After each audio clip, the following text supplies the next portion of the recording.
Good morning all of you. हम पढ़ रहे थे अध्याय नंबर 4 कृषि, जिसके तहत मैं आपको कृषि के महत्व, कृषि के प्रकार और जो मुख्य खाद्यान्न फसलें हैं चावल, गेहूं और मोटे अनाज के विषय में बता चुका हूं। आज हम पढ़ने जा रहे हैं गन्ना और दाल के लिए भौगोलिक परिस्थितियों और उत्पादक क्षेत्रों के विषय में। तो सबसे पहले पढ़ते हैं गन्ने के विषय में। तो जो गन्ना है वो उष्ण और उपोष्ण कटिबंधीय फसल है। अब उष्ण कटिबंध क्या है, उपोष्ण कटिबंध क्या है? हमारी जो धरती है उसको कुछ ताप कटिबंधों में बांटा गया है। जो हमारी धरती है उसको बीच में भूमध्य रेखा के द्वारा उसको बांटा गया है और उसके आसपास का जो क्षेत्र है उसको उष्ण कटिबंध कहते हैं। कर्क रेखा भारत के बीच से गुजरती है, तो भारत का जो दक्षिणी भाग है वो उष्ण कटिबंध में और भारत का जो उत्तरी भाग है वो उपोष्ण कटिबंध में पड़ता है। तो कहने का मतलब क्या है कि भारत में जो एक फसल है वो उष्ण और उपोष्ण कटिबंधीय क्षेत्रों में उगाई जाती है। गन्ने की फसल के लिए तापमान 21 डिग्री सेल्सियस से लेकर के और 27 डिग्री सेल्सियस के बीच में होना चाहिए। अगर हम बात करें वर्षा की, तो गन्ने की फसल के लिए 75 सेंटीमीटर से लेकर के 100 सेंटीमीटर वार्षिक वर्षा की आवश्यकता होती है। और अगर कहीं पर इससे कम वर्षा होती है तो सिंचाई के विभिन्न साधनों के द्वारा, नहरों के द्वारा, कुओं के द्वारा, नलकूपों के द्वारा गन्ने का उत्पादन लिया जा सकता है। अब देखिए कि जो गन्ना है वो उष्ण और आर्द्र जलवायु के अंदर भली प्रकार से हो सकता है, क्योंकि उष्ण क्या होता है गर्म और आर्द्र क्या होता है जब हवा के अंदर नमी की मात्रा है वो अधिक हो। तो ऐसी जलवायु में गन्ने का जो फसल है वो अच्छी तरीके से उसका उत्पादन हो सकता है, क्योंकि आर्द्र और उष्ण जलवायु में गन्ने के अंदर जो रस की मात्रा है वो प्रचुर मात्रा में देखने को मिलती है। और इसके लिए अनेक प्रकार की मिट्टियों के अंदर इसको उगाया जा सकता है। ऐसा भी नहीं है कि कोई स्पेशल कोई मिट्टी है जिसके अंदर इसको उगाते हैं। बहुत प्रकार की जो मिट्टियों के अंदर इसको उगाया जा सकता है। दूसरी अगर बात करें शारीरिक श्रम, तो गन्ने की फसल क्या है, एक श्रम प्रधान कृषि है और इसमें अधिकतर जो काम है वो हाथ के द्वारा किया जाता है। जैसे फसल की निराई है, गुड़ाई है, इसको बांधना है, इसको काटना है, इसको छीलना है और मील में ले जाने के लिए इसको तैयार करना है। तो ये सारे के सारे जो काम हैं वो मानव के द्वारा संभव होते हैं। तो इसलिए शारीरिक जो श्रम है उसका काफी महत्व इस फसल के अंदर होता है। और इसमें चीनी, गुड़,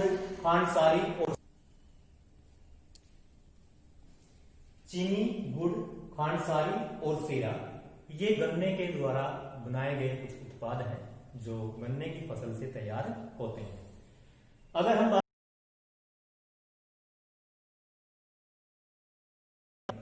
तो सबसे पहले उत्तर प्रदेश, जहां पर गन्ने का सबसे अधिक उत्पादन होता है, दूसरे नंबर पे महाराष्ट्र और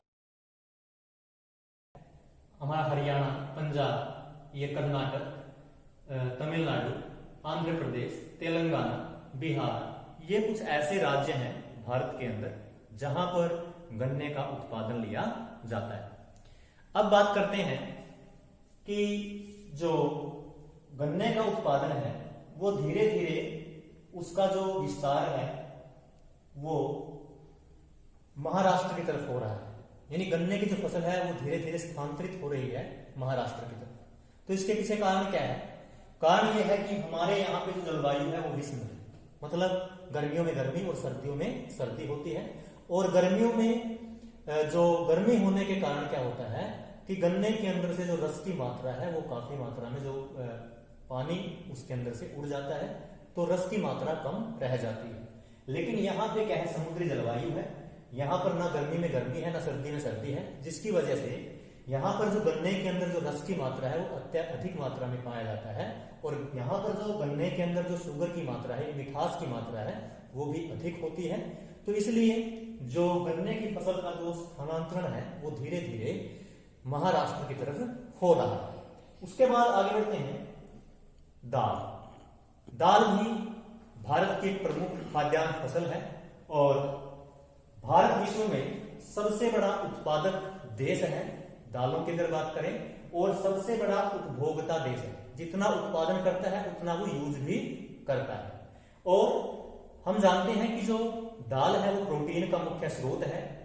हमारे शाकाहारी भोजन में दालें प्रोटीन का एक मुख्य अंग है, जिसके माध्यम से हमें क्या है प्रोटीन प्राप्त होता है। और अरहर, उड़द, मसूर, मटर, चना इत्यादि कुछ दालें हैं जो हम अपने भोजन में इस्तेमाल करते हैं। दूसरी बात क्या है कि कम नमी की आवश्यकता इस फसल के लिए होती है। नमी है वो कम है, वर्षा की कम आवश्यकता होती है, और अधिकतर शुष्क प्रदेशों में दाल की फसल को उगाया जाता है। क्योंकि दाल क्या है, एक फलीदार फसल है। क्योंकि जो दाल है एक फली के अंदर से निकलती है, तो फलीदार फसल है। एक अरहर की दाल को छोड़ करके बाकी जितनी भी दालें हैं वो अपनी जड़ों के द्वारा मिट्टी के अंदर नाइट्रोजन की मात्रा को बढ़ा देती है, जो अन्य फसलों के लिए बहुत ही महत्वपूर्ण होती है। और ये जो फसल है वो फसलों के आवर्तन में इसको बोया जाता है। आवर्तन क्या होता है कि जब हम अपने खेत में फसलों की अदला बदली करते हैं, लगातार हम क्या है गेहूं चावल नहीं उगाते हैं, बीच में ये क्या करते हैं, उस क्रम को तोड़ने के लिए फसलों के जो बुआई है उसके अंदर कुछ परिवर्तन है वो करते हैं और दालों को बीच में बो देते हैं। और इस प्रकार क्या है मिट्टी के अंदर नाइट्रोजन की जो भूमि है उपजाऊ शक्ति दोबारा हासिल कर लेती है। तो केवल एक अरहर की दाल ऐसी है जो क्या है मिट्टी के अंदर से नाइट्रोजन को सोखती है। बाकी जितनी दालें हैं वो मिट्टी के अंदर नाइट्रोजन की जो मात्रा है उसको बढ़ाती है, जो अन्य फसलों के लिए काफी फायदेमंद होती है। अगर उत्पादक राज्यों की बात करें तो मध्य प्रदेश दालों के उत्पादन में सबसे प्रमुख उत्पादक राज्य है। उसके बाद उत्तर प्रदेश, राजस्थान, महाराष्ट्र और कर्नाटक। मानचित्र पे अगर देखें तो मैंने दाल को इस त्रिभुज के चिन्ह के द्वारा दिखाया गया है।